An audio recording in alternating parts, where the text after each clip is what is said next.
Hello' বন্ধু বান্ধৱীসকল, এয়া মই আহিছিলোঁ লিচু বাগানৰ শ্ৰী শ্ৰী মা চণ্ডী যজ্ঞ। আৰু ইয়াত প্ৰত্যেক বছৰে শ্ৰী শ্ৰী মা চণ্ডীৰ নামত যজ্ঞ পাতে। আৰু এই যজ্ঞখন এওঁলোকৰ মতে 21তম বছৰ বুলি কৈছে। আৰু দেখিছেনে কিমান মানুহ, মোটামুটি এই জেগাখিনি বহুত জেগা নহয়, অকণমান জেগাত বৰ ধুনীয়াকৈ পৰিপাটিকৈ পূজাখন। আৰু দেখিছেনে পূজা মণ্ডপটো কি ধুনীয়াকৈ সজাইছে।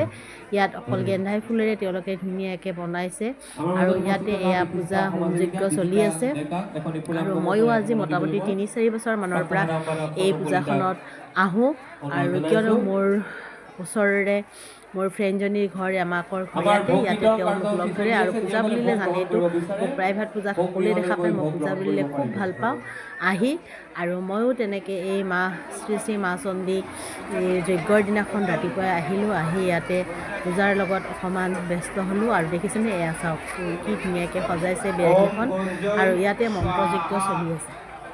ওম পদ্মায় স্বাহা, ওম শস্যই স্বাহা, ওম মেধায় স্বাহা, ওম দেবসরায় স্বাহা, ওম সহায় স্বাহা, ওম সদায় স্বাহা, পুষ্টয় স্বাহা, ওম পুষ্টয় স্বাহা, ওম পুত্ৰই স্বাহা, ওম। দেখিছেনে অসংখ্য চাকি বন্তি জ্বলি আছে। আৰু চাকি ইমানেই জ্বলিছে যে থ'বলৈ জেগা নাই, এওঁলোকে চফা কৰি আছে। আৰু কিয়নো পূজা বুলিলে সাধাৰণতে আমাৰ ধূপ চাকি এইখিনিয়ে ভাল লাগে। আৰু ইয়াতে মন্ত্ৰযজ্ঞ চলি আছে। আৰু এই পূজাখনৰ মেইন হেৰিটো হৈছে আহুতি।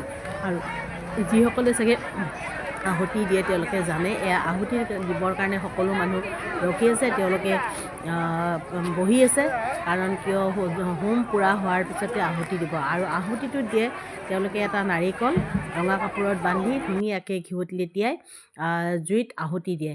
আৰু ময়ো তেনেদৰে গৈ ৰখি আছিলোঁ।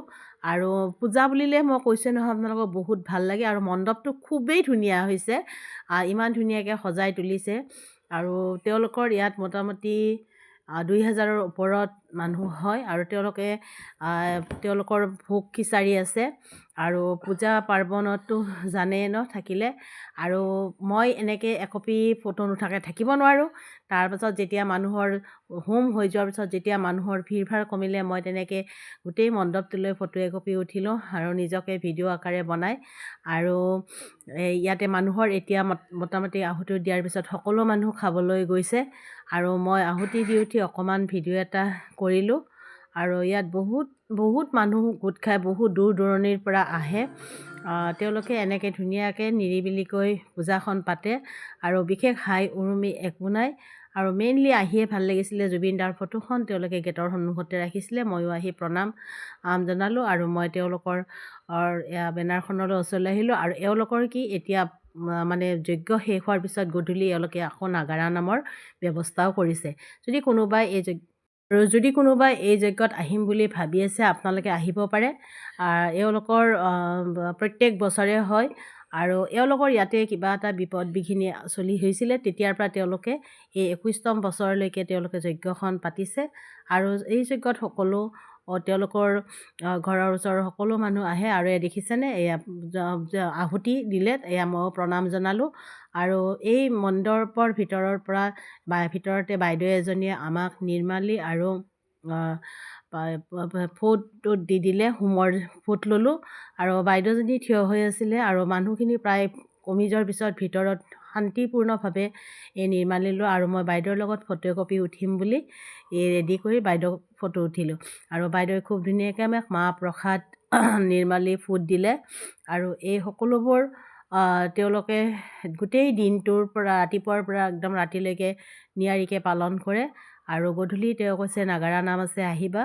আৰু মই বাৰু এইখিনিলৈকে থাকিলোঁ। ইয়াৰ পিছত মই আহুতি দি উঠি অকণমান ভোগ প্ৰসাদ খাবলৈ আহিলোঁ। ইয়াত ধুনীয়া খিচিৰি প্ৰসাদ ভোগ ধুনীয়াকৈ বনায়। আৰু খুব টেষ্টি হয় খানাবিলাক। আৰু যিয়ে আহুতি দিম বুলি ভাবিছে তেওঁলোকেও আহিব। আৰু এওঁলোকৰ এয়া দেখিছেনে, ইয়াতে এতিয়াও হোম যজ্ঞ চলিয়ে আছে। কিমান মানুহ আহে। আৰু মই মানে ভিতৰত সোমাই খুব ভাল লাগিলে। ভিতৰৰ ওচৰৰ পৰা মই ভিডিঅ' এটা ল'লোঁ।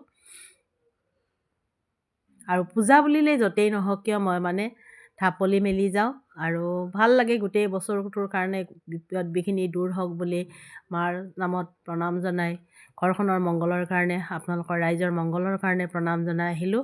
আৰু এয়া মই মোৰ ওচৰত আছিলে এয়া খুৰাজন, এই খুৰাজনৰ ইয়াতেই ঘৰ। এওঁ মোক যথেষ্টখিনি সহায় কৰিছিলে ক'ত কেনেকৈ কি ধৰণে কৰিব পাৰি। আৰু এয়া মানুহ দেখিছেনে, এয়া গধূলি হোৱাৰ লগে লগে আকৌ মানুহৰ ভিৰ হ'ল, মানুহ আহি সমাগম হৈছে, এতিয়াও চাকি বন্তি জ্বলায়ে আছে। আৰু এনেকৈ এইখিনিতে মোৰ ভিডিঅ'টো সামৰণি মাৰিলোঁ, ৰাখিছোঁ, বাই বাই।